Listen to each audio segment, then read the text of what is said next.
जीते हो किसी ने देश तो क्या, हमने वीरों को जीता है। जहाँ राम अभी तक है नर में, नारी में अभी तक सीता है। इतने पावन है लोग जहाँ मैं नित शीश झुकाता हूँ। भारत का रहने वाला हूँ, भारत की बात सुनाता हूँ, भारत की बात सुनाता हूँ। आदरणीय डायरेक्टर सर, सीईओ सर, प्रशिक्षकगण और मेरे प्रशिक्षु साथी, आप सभी को मेरा नमस्कार।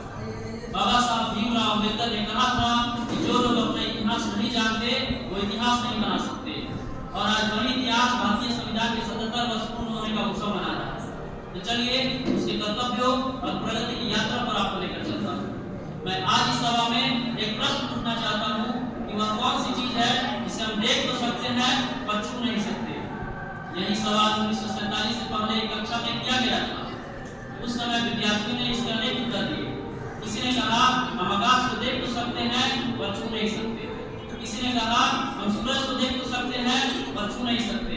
लेकिन उसी कक्षा के बाहर पढ़ने वाला एक छात्र अपनी दबदबाई हुई आंखों को लेकर खड़ा हुआ और पानी के घड़े की तरफ देखकर बोला कि मैं प्यास से तड़प के मर भी रहा हूँ, फिर भी मैं इस पानी के घड़े को देख तो सकता हूँ, छू नहीं सकता, क्योंकि मैं अछूत जाति का हूँ।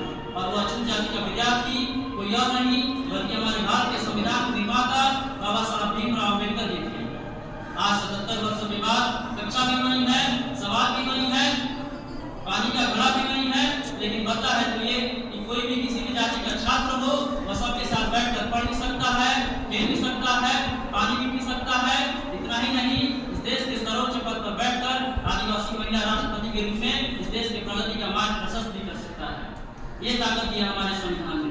जब जब बात हमारे अधिकारों की आई है तब तब संविधान ने हमारी रक्षा की है। शिक्षा का अधिकार हो, स्वतंत्रता का अधिकार हो, समानता का अधिकार हो, शोषण के विरुद्ध अधिकार हो, महिलाओं के लिए दहेज प्रथा का बोझ हो, संविधान ने सबकी रक्षा कर एक सूत्र में बांधने का प्रयास किया। भारतीय संविधान की लोकतांत्रिक यात्रा बहुत लंबी रही है। जब हमारा भारत देश आजाद हुआ तो इसके साथ कई अन्य और सहोदर राष्ट्र भी आजाद हुए। लेकिन अगर आज हम वहां देखेंगे तो पाएंगे कि कहीं अराजकता है, कट्टरता है, सांप्रदायिकता है, भुखमरी है, गरीबी है।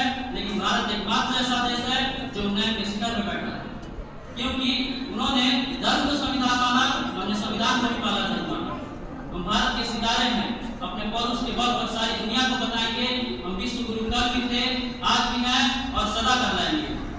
अंत में मैं यही कहूंगा, हम वीर शिवा हम छत्रसाल, हम वीर शिवा हम छत्रसाल, इस अमर गुरु के द्वार पाल, हृदय में आंदोलन विशाल, हाथों में थाम कर की मसाल, हम रणभूमि पर शत्रु काल, तलवार एक कर एक डाल, हम वीर पराक्रमी महाबली, हम भारत माँ के नौनिहाल, हम भारत माँ के नौनिहाल।